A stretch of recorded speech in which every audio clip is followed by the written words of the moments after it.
all very much for being in the earlier session. I think that a lot of us found the jurors panel absolutely compelling, and one of the key elements of this report has been very, very much driven by those communities that are going to be most impacted by climate change policies and also natural degradation. So we hope you enjoyed that.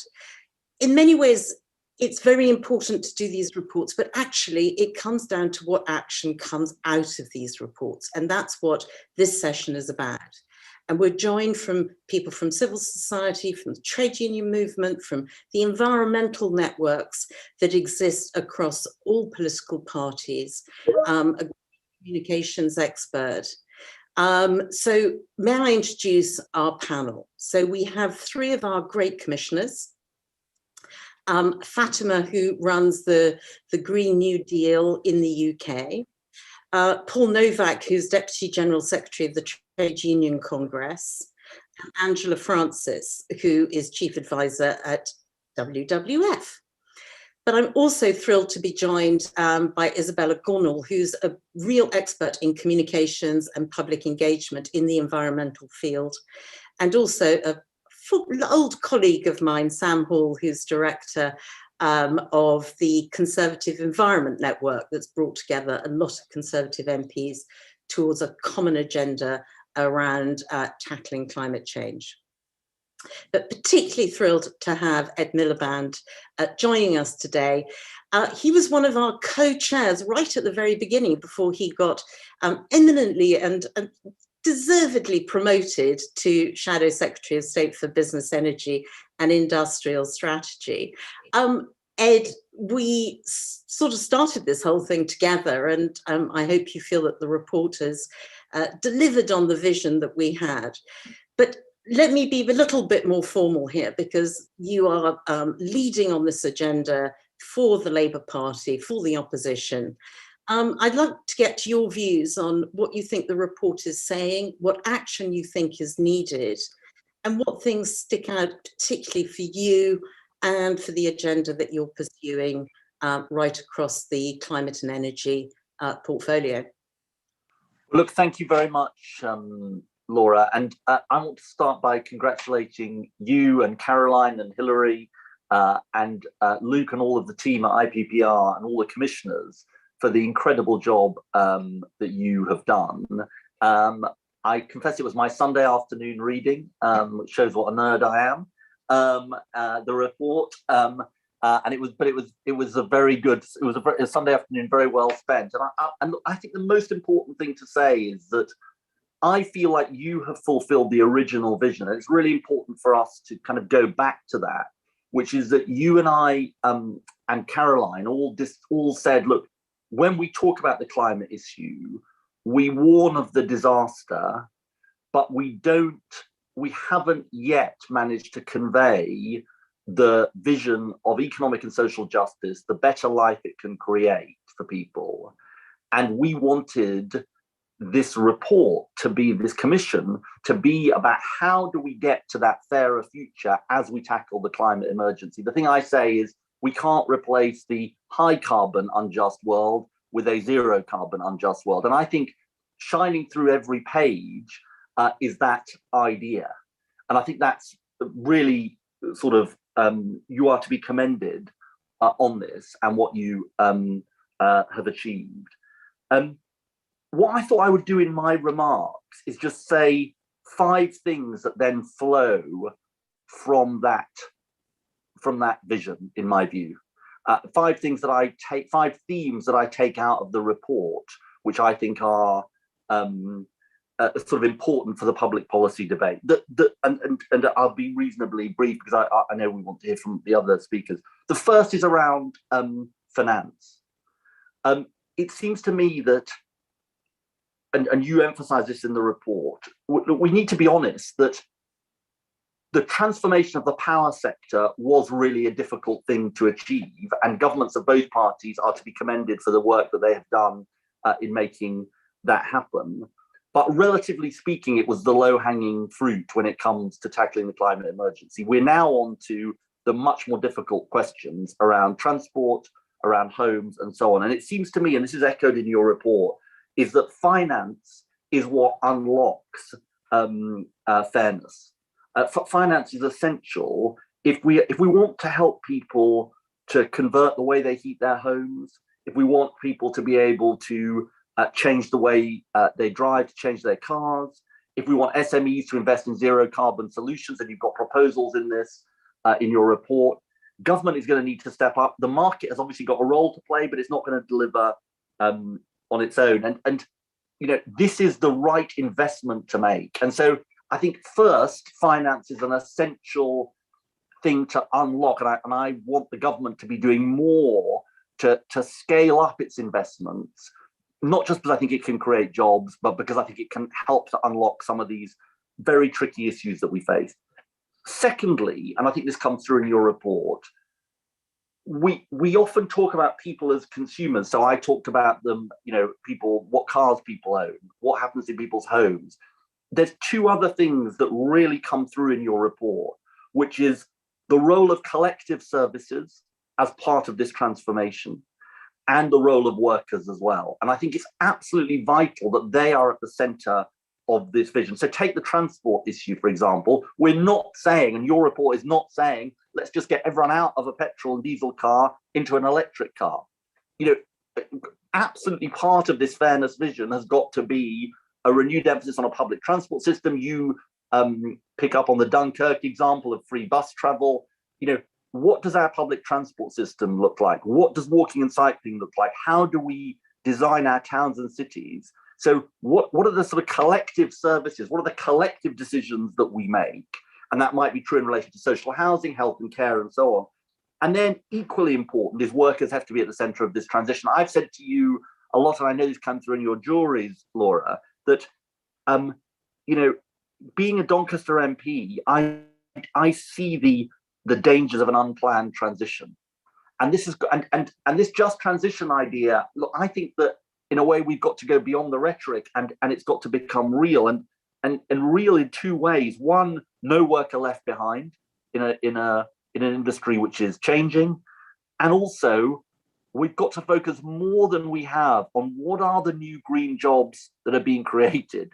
I sometimes say, just because it's a green job, it doesn't mean it's fair. What's the wage?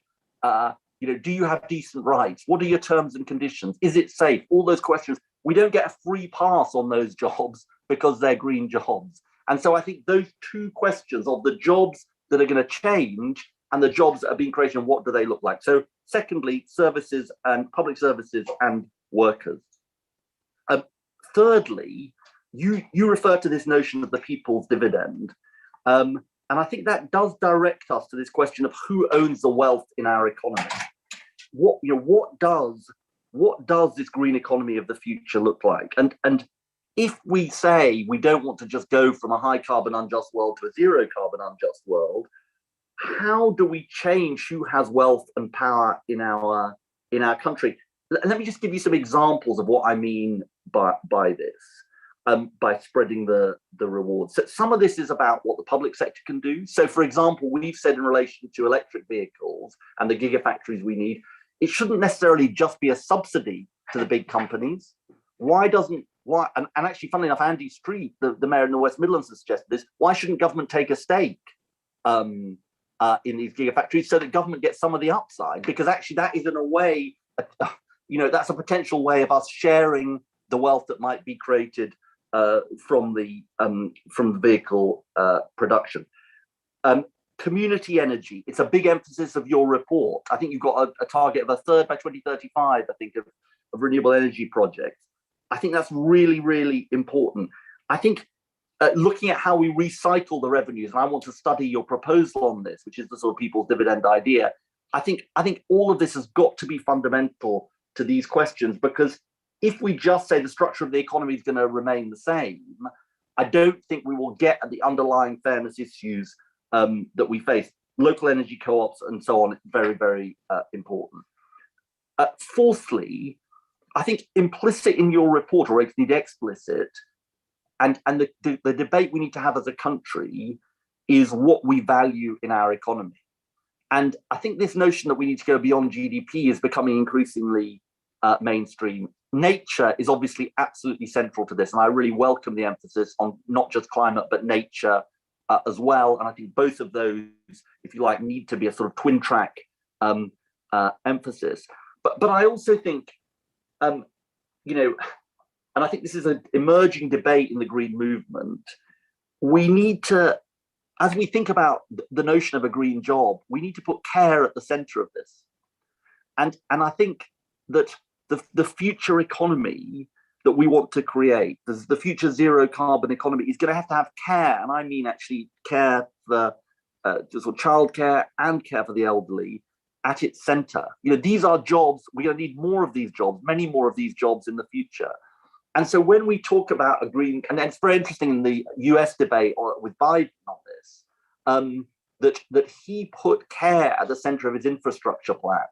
And I think that care is at the center of the green infrastructure of the future that we need. And I think that takes you to this wider question of, well, what do we actually value as a country? And I think if there's any moment that we need to have this debate, it's as we emerge from the pandemic, and lots of people are thinking, are reassessing, and are thinking, well, what really matters to me? What really matters to us as a society?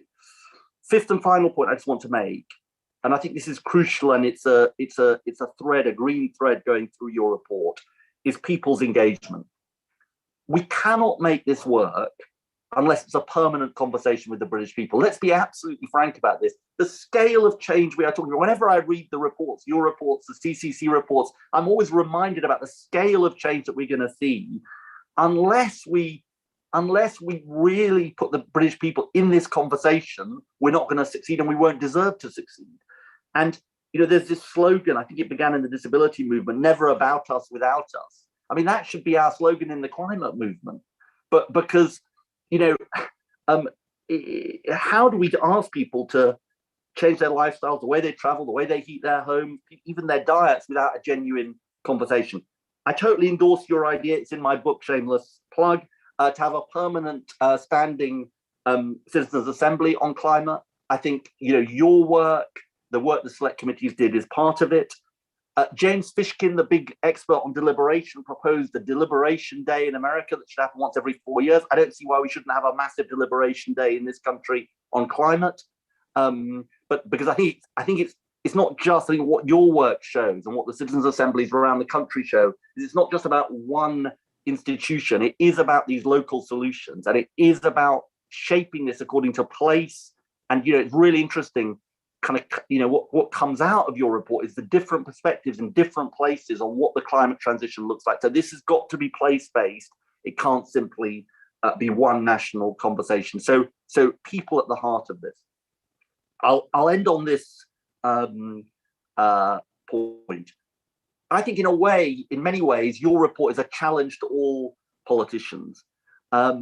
We know from all of the scientific evidence, and we know indeed from what is happening in the world around us in the last few weeks, that we are in the decisive decade on climate. You know, climate stands alone for me because the decisions we make in this decade will ripple down for generations to come. You know, this is becoming a cliche, but it is true that we are in the decisive decade. You've shown us, I think, a vision of a better, fairer, more equal net zero future. I'm looking forward to considering all of your recommendations in depth. But as I say, I think you've done us a great service. The commissioners have done us a great service. And now it's the job of all of us in frontline politics to rise to the level of ambition and challenge that you've set. Thank you so much, Ed. And good challenge to yourself and also to politicians right across the political spectrum. I do think that being informed by the public, being informed by these jurors who are going to be most impacted has been a really, really useful, and in many ways sets the tone for the rest of the climate debate and action that we require. So thank you again for your initiation of this commission, and have fun going forward, taking this agenda forward. I'm thrilled to introduce Sam Hall from the Conservative Environment Network. Many things in this report really point to the public's optimism, quite surprisingly, their optimism and their appetite which I think might surprise some Conservative MPs and policymakers. I wonder whether you felt that actually what we're trying to do here is a win-win situation, a sort of economic regeneration with absolute climate and nature at its heart of it, the values of that economy. And some of your observations, Sam, on this report and how you see this being taken forward and action coming from it.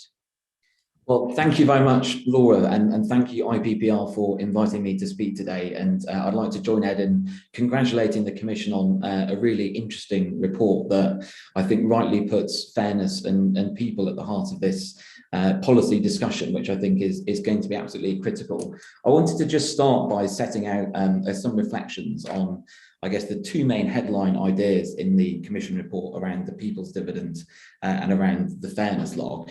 I then wanted to reflect briefly on how I think some of this really complements some of the government's levelling up agenda. And I think there's opportunities to kind of build on some of the policies they've been putting in place in that area. And then to sort of set up the debate later, I thought I'd highlight some areas where I think Conservatives may want to challenge or may see things slightly differently or put a different emphasis. So hopefully we can pick up some of those themes in the discussion. But yeah, I just want to start by talking about firstly the people's dividend. So I really like how you've framed this and some of the ideas that sit beneath it. In climate policy, often think tank wonks like to talk about co-benefits, which I think sounds very intangible. People don't know what it means, but I think the way you've articulated it here and made, what can sometimes feel quite remote benefits that we're getting from climate action really immediate and relevant to people's everyday lives.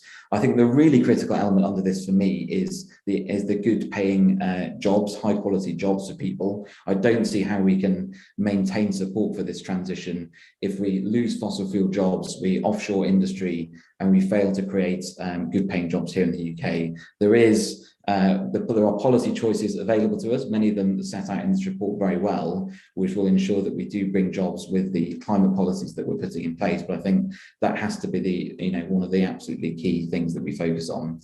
Secondly, on the fairness line, and this has been a really developing theme in climate policy, particularly on the centre-right in recent months. And so I really welcome the optimistic note, as you said, Laura, that this report puts on this issue, that it's not something that we just have to accept, that there are going to be inevitably unfairnesses that emerge or get exacerbated as a result of that zero transition. We know, for example, that people that don't have private driveways potentially will have to pay more to charge their electric car than those that do have private driveways. We know people that can't afford the upfront costs of insulation or heat pumps might face more to heat and power their homes. These are not inevitable outcomes from net zero. There are things that government can do to mitigate those impacts and indeed to make it fair overall. So I'm really grateful to the Commission for putting forward some of those ideas, and I particularly like the carbon dividend idea, which again has been discussed recently in the media. But I just wanted to highlight, I think for me, the real opportunity here is the link up with some of these proposals with what the government's been saying on levelling up and net zero. And I think there is such a strong correlation between these two agendas and net zero. We've seen just in the last few weeks investment in Nissan in a new gigafactory, a new investment in offshore wind foundation manufacturing in the northeast, £100 million investment in Ellesmere Port to make electric vans by Vauxhall, all creating hundreds and indeed thousands of good paying green jobs and supporting the government's economic objectives. And these were the result of conscious policy choices by government, funding for port upgrades, co-investment in factories, UK content rules as part of renewables contracts, clear market signals. There are, again, lots of great ideas in this report that I think can help build on some of that and make sure that jobs filter through.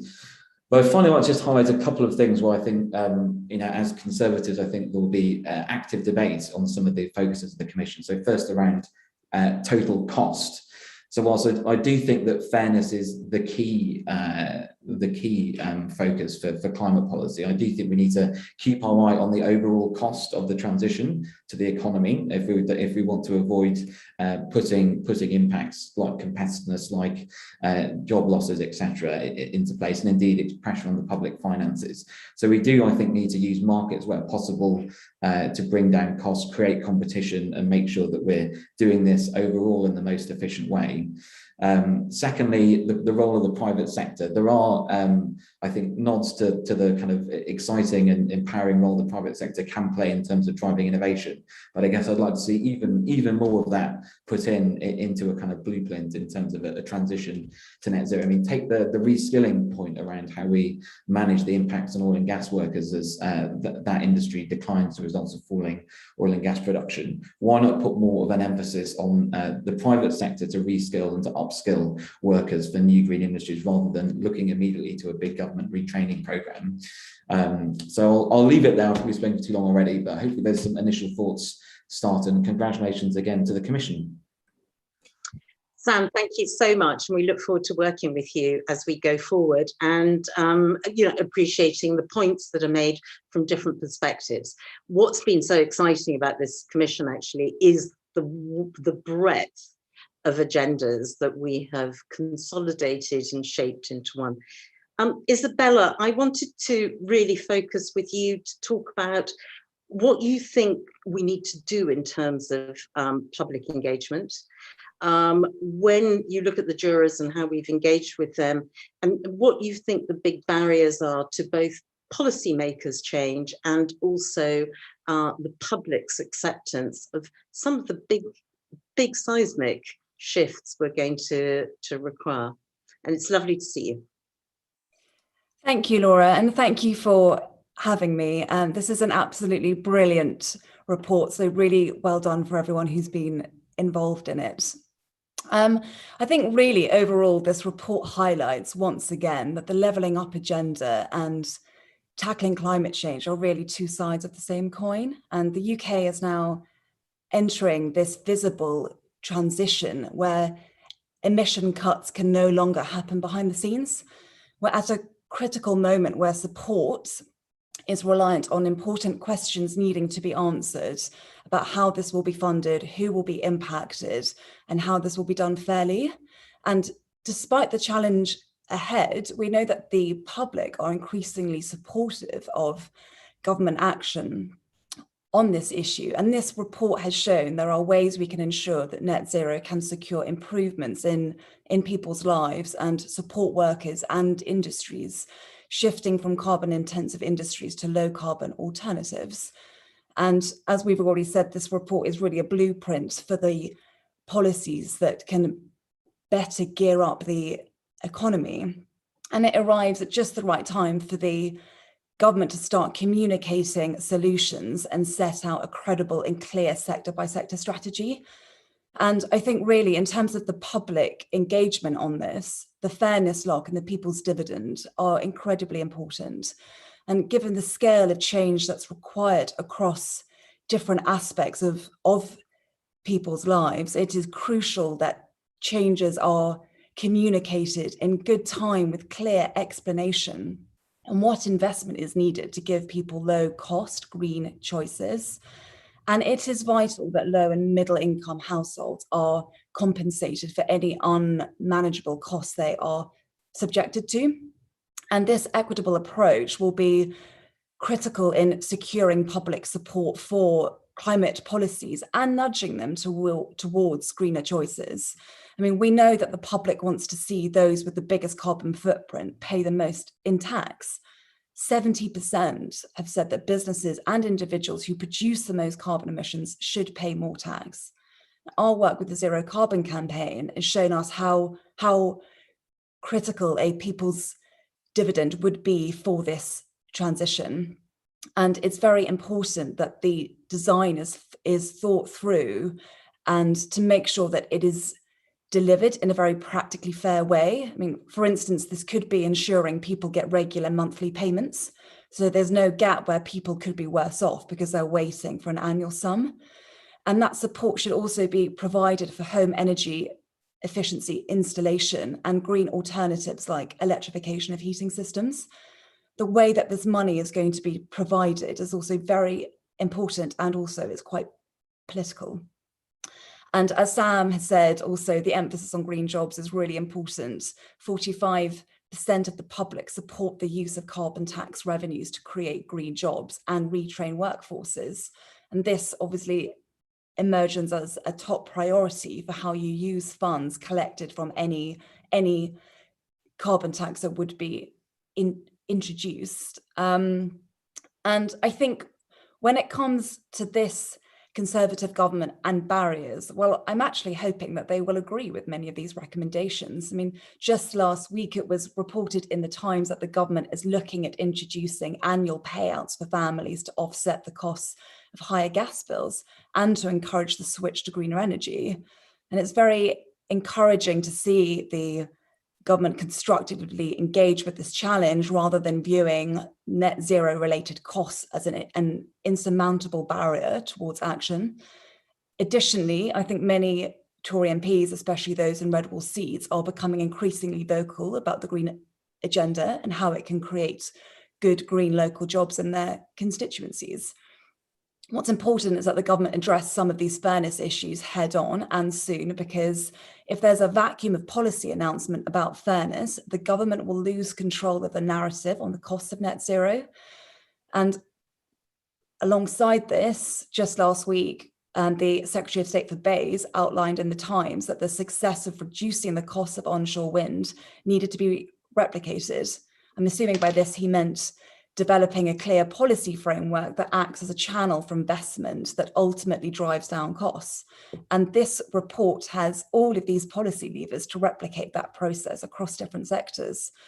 And what we really need now is a detailed plan outlining measures like these in the delayed Treasury net zero review and then reflected in the government's net zero strategy ahead of COP26. Thank you, Isabella. And as we said, this issue about engaging with the public right across the board is going to be really, really crucial. And as you rightly say, there is a very strong movement right across all parties to actually address this fairness and in many ways bring the public with us right across the economy. I'm now thrilled to actually introduce three of our great commissioners. I'd like to start with Fatima Ibrahim from the Green New Deal. And you've been very much involved in looking at that jobs issue and that fairness issue. And I wonder whether you had some observations on the report, but also some of the key policies that you feel we should be absolutely focusing on. Fatima, thank you. Thanks, Laura. And I just want to chime in and say a huge thanks to the IPPR team, to Luke. I know it's been challenging for everyone this past year and a half, and I'm sure the vision for this commission had to slightly change, but I've very much appreciated the meetings that we've had as a commission. And I think that's the right place to start, because the result of this report embedded in it is fairness and deliberation. And for me, it was an interesting and sort of enlightening experience to be sat around a table or virtually around people who have different life experiences, who have different political leanings, who have different objectives, and to come together and be able to produce a report that I'm proud to really be supporting and speaks to the scale of change. And one of the first meetings that we had back in early 2020, I said, we should be recording this, because it almost doesn't matter where we land. It's the process that gets us there that's the most important, because it's just a microcosm of the sorts of processes that we're going to need across society in order to make sure that we have a fair transition. So one of the key proposals in the report is around a national citizens assembly, and that's the sort of deliberation, whether it's citizens assemblies or devolved powers. For me, my vested interest in this commission was making sure that we had fairness at its heart, or justice at its heart, and that we were making sure that the policies as part of the transition weren't being done to people, but that people were co-creators, were invested, and we were taking people with them. Because primarily I'm a movement builder. My part of the climate movement ecology is to make sure that we have a popular transition, one that has a really strong mandate and one that people feel like they have a role to play. And I think one of the examples, I think we debated language, we debated ideas, and what seemingly looks like a good idea only takes one person who has a different lived experience to say, hey, wait a minute, that plays out a bit differently in my community. The policy needs to shift in this way. And so that's why I think, one of the first things we need to be thinking about is how do we have a democratic renaissance? Because one of the biggest challenges that we have, and I think one of the biggest threats to the transition, is going to be a scarcity mindset where people feel like this is an attack on their way of life, where people feel like there's only few resources, we need to fight for it, when actually what we know is a transition is one of abundance. It's one that's taking us towards a world where resources are more evenly distributed, where decision-making is more evenly distributed. And the COVID pandemic over the last year has given us a lot of examples to look towards, but one of the lessons we need to learn from it is the pandemic was unplanned, the threat of it was immediate, and it required a centralized response. And in that centralized response, we saw what the government was capable of if it set its mind to something, if it decided something was a threat. But at the same time, what we saw was a centralized response that translated differently to different communities. And people were impacted differently. Even at the beginning of the pandemic, when we were told to stay at home, recognizing that actually it was people who were in precarious work that couldn't stay at home. Like, how were they going to provide for their families? And so that's just an example of how, when we're thinking about the climate crisis, one that's the impacts will be less immediate, that's going to be a much more protracted crisis where the solutions have to be permanent, that we need to continually be embedding communities and people in the decision-making process. It's not a one-off citizens' assembly. It needs to be permanent deliberation through the process and an imagination around democracy. It isn't, as many MPs, have sadly told me through my campaigning years, you get to vote once every 4 years. And we need to move away from that model of democracy, and it needs to be one that we are living and breathing decision-making and democracy and having control and power over the policies that affect our communities. And the other point I think on citizens' assemblies, I know you asked me about jobs, and I'll come to that, Laura, is and I will summarize. The other thing about citizens' assemblies is we often get obsessed with representation and decision-making. And the thing that we need to recognize is when decision-making is so centralized, it's impossible to have a representative democracy. What you need to have is decision-making at the heart of our communities, and that's how we ensure it's more representative. And finally, on the jobs piece, I think the jobs is the clincher in terms of bringing together the way that we tackle the inequality crisis and the climate crisis hand in hand. How we deliver the opportunities of transition immediately is investing in jobs. And I would just echo what Ed said about care being the heart of our definition of green jobs, because the truth is most people won't have access to a traditional green hard hat job. And actually the types of jobs people are in are already low carbon sectors, like care, like teaching. The jobs are valuable to our communities that we should be investing in. Fatima, thank you so much. And lots of chat about your democratic renaissance, which I think is a really important part of this. Paul, you've been very much involved in the work that we've done, and you and I work particularly on the issue of this transition for the oil and gas sector, which is absolutely crucial. Your observations about the Commission and its outcomes. Well, thanks, Laura, and thanks for the opportunity to say a few words on behalf of the team. Goes without saying, echoing all the thanks that have already been expressed to Luke and the team at the IPPR for pulling together the report, because I think it's a comprehensive plan setting out how we deliver net zero, but do so in a way that brings a real people's dividend and crucially engages and involves people. And I think we were always clear as a commission, we didn't think we could deliver the change that we want to see if that change is simply imposed on people, imposed on communities, imposed on employers. So I've only got 5 minutes, Laura. I'll say 3 things. I mean, the first one is just to try and identify what I see as the key elements of the report from the TUC's perspective. Secondly, talk maybe specifically about skills and the proposal for a new green training fund that's in the report. And then third, I want to just touch on how the report sits alongside, rather confusingly, another report which is published today, which I was also involved in helping to write. Angela Francis from the WWF was as well, which is the report of the government's Green Jobs Task Force. So let me start with the key things from the TUC. And it is hard to know where to start because there's so much in the report. But for me, I mean, I really do welcome the focus on the idea of a people's dividend, and in particular, the need to prioritise the delivery of good quality, well-paid jobs and a voice at work. Because Ed made the point right up front, we all want green jobs, but we know that not every green job is currently a good job.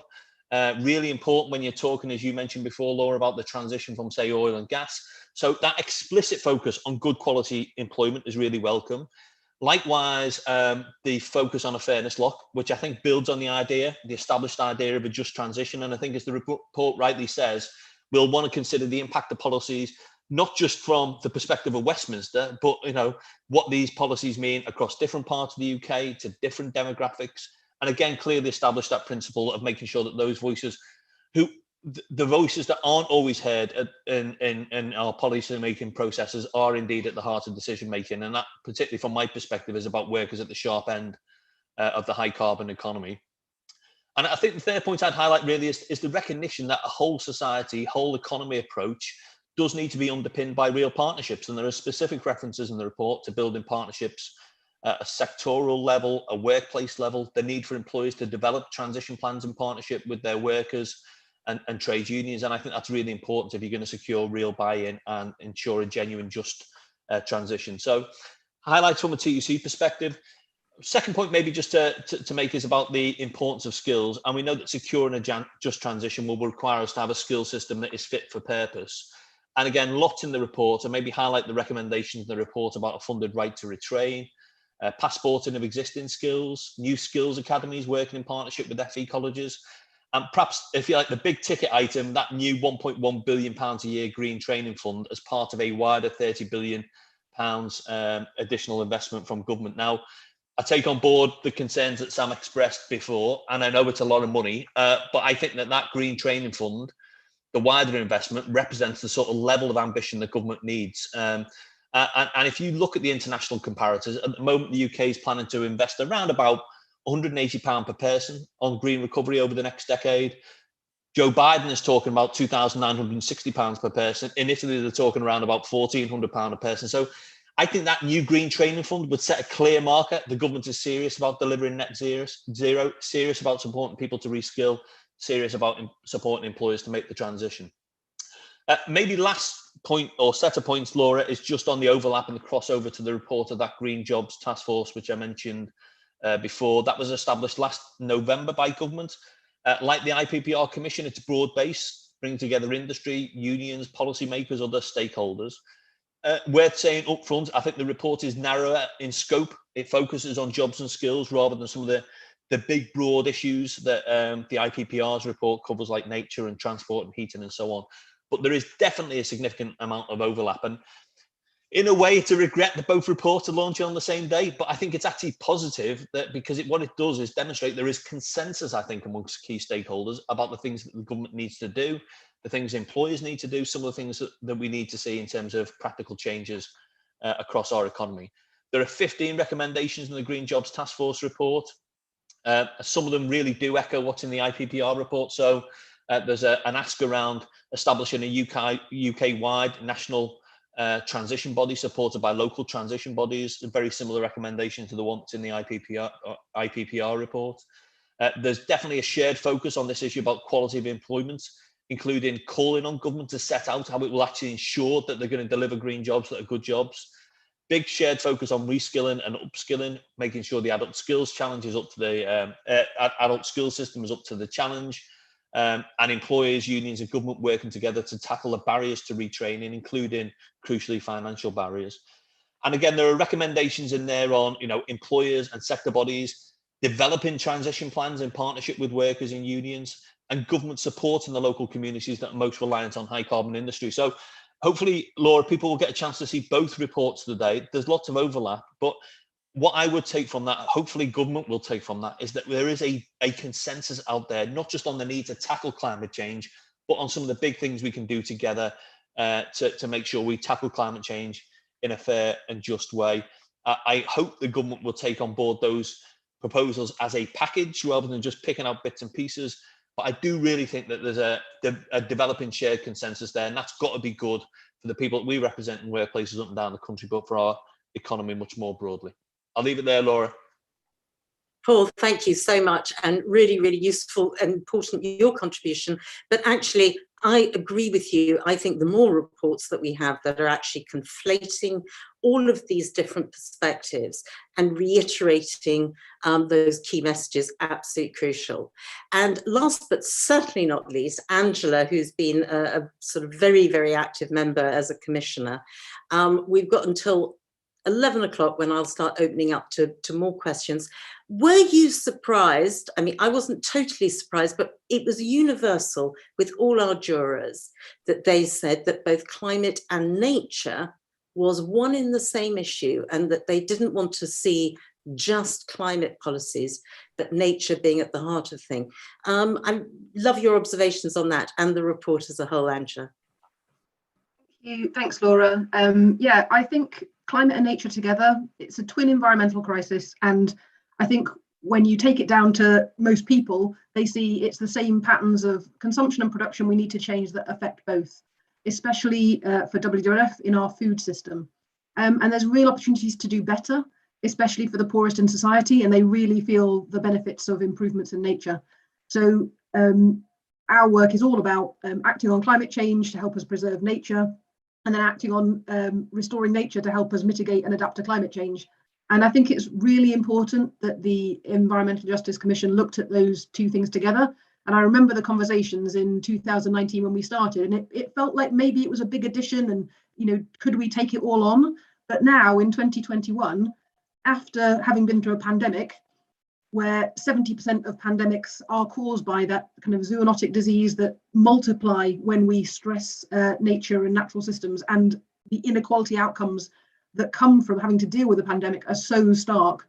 After we've had a lockdown where I think it's 36 to 40% of people show they're really valuing spending more time in nature, their local parks and local nature have been their lifeline in this lockdown. And it was really evident from the citizens' juries, as you say, that local nature is people's way of understanding the environment, and we need to include that in our responses. And then finally, we had the Dasgupta review that's showing, as was said in the first session, our economy, our livelihoods and our well-being is all dependent on nature. And even if that's invisible in our economic and financial system, it is a real risk, and we have to address both together. And I think it's really valuable that the Commission set out a report, because the government are starting to understand this, probably more than any previous government. They've been faced with both of those crises together, and they're starting to put the policy frameworks in place. But I think there is a lot more that needs to be done to accelerate our action on nature. We've got this new public money for public goods system for farming, and that needs to be backed up with money, because farmers have got a lot to deal with in terms of reaching what we want them to in environmental performance. It also needs appropriate standards, and it needs enforcement. We've got an environment bill which is setting commitments on nature, but it's got at the moment quite a loose requirement for public bodies to assess their impact on nature from time to time, which is just not going far enough. And so I think this report will be a really good incentive for government to say, how do we look at this together, set the targets and framework so that we have a decade of delivery that follows COP that's really putting these agendas together. And the way I look at this as an economist is always around how doing both of these objectives together can actually help us be more rapid and more effective in our delivery, because we don't waste time on false routes, and we don't send confusing messages on investment and to businesses about what we want them to do. We put these agendas together and say, these are the things we want you to solve. And more than that, you're failing potentially to get the optimal solutions that really benefit people and the economy if you don't include nature. So a couple of examples that are in the report are around, you know, reforestation that was only pine forests would give you a carbon sink, but native woodland would give you a carbon sink and a benefit for nature. Farming that was just carbon efficient could be the very ruthlessly intensive version of farming that Australia and New Zealand have gone down, which looks carbon efficient, but it's really thrashing the conventional model to its limits, not at all nature friendly, terrible for animal welfare. You know, how do we get the right path that's both carbon efficient and good for nature? And then, so when I look at that report, it's looking at a lot of the things that's setting out the solutions in the UK and the production systems. But from a WWF perspective, it's also interesting to look at what that gives us in terms of lessons for how you do these things around the world. And I think Isabella's point around how we can follow the example of offshore wind. You know, how did that experience of scaling something and doing it at a big level that it becomes mainstream help us reduce costs and do things in a way that's efficient? And how do we learn the lessons about how we create good jobs in that industry to help us do that? And I think that is really important to think about, not just for the UK, but how we send lessons on policy, good policy that does climate and nature and it works for people. So I'm going to say a little bit about the recommendations probably later, because I know we need to move on. But I just wanted to say, I think in demonstrating how we do this well and make this work for people, as this report does, I think this is not only an impactful contribution to climate and nature, it's a really important contribution on the policy agenda that the UK needs to make. Fantastic, thank you, Angela. And we have a sort of quick fire set of questions coming through from our attendees. And I just wanted to start very quickly with Sam. And that is, one of the things that's absolutely crucial here, and we all need to address this, is that our report, but so many other reports and our absolute knowledge is we are going to have to govern very differently. And that is going to be very much a partnership between local and central, very much an empowered sort of democratic renaissance, as Fatima talks about. Is the government up for it? And it might not even be the political government. Is the structure of government actually able to devolve power that we really, really require to make sure that one size doesn't fit all? We all have to be really, really quick, by the way, because we haven't got that much time. So just very briefly on the sort of local and metro mayor level of devolution, I think local devolution down to local council seems to have stalled to me in recent years. There was a big push at the start of the coalition government around localism, and I don't think we've seen much of it since, so I would worry about that. I think the main difference we have seen in recent years is the rise of metro mayors, people like Andy Street and Ben Hampshire in particular on the Conservative side, who've been brilliant champions of this agenda, specifically in the jobs and investment that net zero is bringing to their area. So I think there definitely would be appetite in government for that level of devolution, and I hope they consider it. But if I could just add briefly on the citizens' assembly point, because I think part of this point about devolution and empowering people is around creating these vehicles for deliberative democracy, and I think there has been a lot of confusion in the political debate about whether these are decision-making bodies or deliberative bodies. I think certain campaign groups have maybe given them a sort of decision-making role in some of their campaigns. So I think there is potential for them, but I think we need to look much broader than just a small group of people in juries and assemblies who can be given the information to make decisions. We need to have a much bigger mass public-wide information campaign and engagement campaign, I think, if we really want to bring everyone with us and engage them in these choices. Thank you. And there's a specific question for Ed here, which is if you support a sort of a permanent climate change, climate assembly, how are we going to go forward with that and fostering a debate across society without, in some ways, the public information being out there? And in many ways, are we sequencing things properly? And this might also be something for Isabella as well. The communications and the education in many ways has to go with the assembly. Your thoughts, Ed?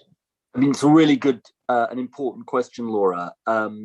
So I'd say a couple of things. Look, first of all, one of the things that's striking about the CCC recent progress report is they're saying on things like people's diets and so on, they're not actually asking the government to do heavy-handed intervention. They're saying, can't we get more public information campaigns, more public information, more public education? I think that, to me, we need a lot more public information on a lot of things around climate. So I think that's definitely true. I think sort of secondly, how do I envisage this permanent Citizens Assembly? I'd be interested in your thoughts on this too. I see it a bit like the Climate Change Committee. So the Climate Change Committee was set up as part of the Climate Change Act. Government doesn't have to follow what the Climate Change Committee says, but there's quite a lot of, because they're elected representatives, and in the end, I don't think you can sort of say elected representatives no longer have the final say, but there's quite a lot of pressure on them not to deviate from the recommendations of the CCC. And in a way, I think that the permanent Citizens Assembly could play a similar role.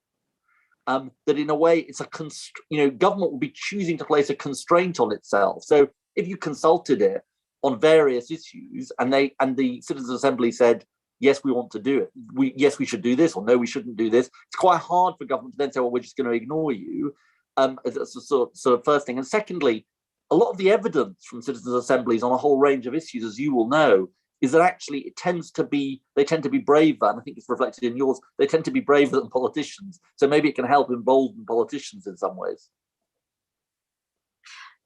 Very interesting. And Isabella, I was really interested in one of the jurors who absolutely focused on his one key thing that he thought was important was to get our education system right, and was very directed towards Gavin Williamson, that actually the whole curriculum needed to be reviewed and reappraised for the future. And I just wondered your thoughts on that. I mean, it's a very interesting point. You saw the backlash for the BBC Bite Size the other day on some of the things they had been putting on their websites.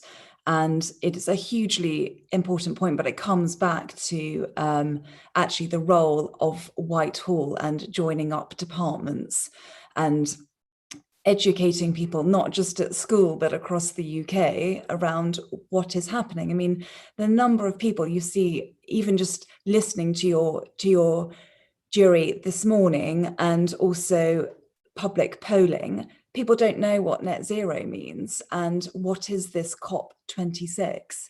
And I get asked a lot by people in the sector, by businesses, how can I get involved with this massive summit? And I say, well, quite frankly, not really, but it's a really good opportunity for you to be doing internal comms, educate people around what you're actually doing, because trying to influence it is very, very hard. So as Ed said, we do need a massive public education scheme, and I would love to work with others, whoever would like to get involved, in actually working out how we actually do that. And one of the big things is, you see that a lot of our national papers like the Express and the Sun and others have now got these green sections in their papers, which is absolutely brilliant, and it's engaging a lot more people. But then you have Steve Baker and the Conservative Party saying, actually, we don't really know what a lot of these issues are, and the costings have yet to be defined. And as I was saying earlier, if we don't get the comms right on this early and own the narrative around, yes, it's going to cost something, but actually the cost will ultimately come down, it will ultimately benefit you. We need to jump on that bandwagon now, because otherwise there might be a backlash before people are fully educated about what it actually means. One of the proposals that came through from our jurors, that we had an Attenborough scheme for young people from the ages of 13 to 18, a bit like the Duke of Edinburgh's award, but very much focused. And I thought that was really rather exciting.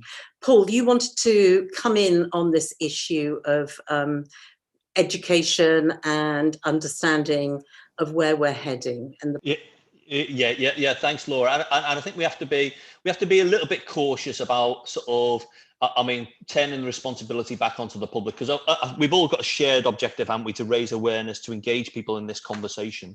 I think the best way of doing this is making it real to people rather than talking in abstract terms. So in my world, that means, what does this mean in my workplace, for my company, for my job? And I think, for example, one of the recommendations in the report, which is really important, is saying that all carbon intensive businesses, as a starting point, should be engaging their staff, their customers, their local communities about what is our plan to achieve net zero? What impact will this have on the workforce? How do we mitigate the impacts of that? This is the sort of stuff, the conversations that you have at a workplace level that makes it real to people.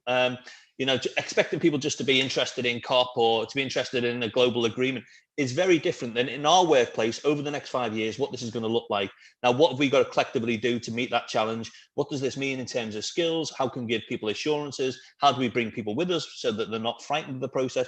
And I'd really like government to sort of drive that message out to employers, that actually the value of engaging with workers, certainly, but other key stakeholders really important. And that starts to make this a normal conversation rather than one that, you know, people have to read IPPR reports or Green Jobs Task Force report. It's happening now in my workplace and we're having a discussion about it.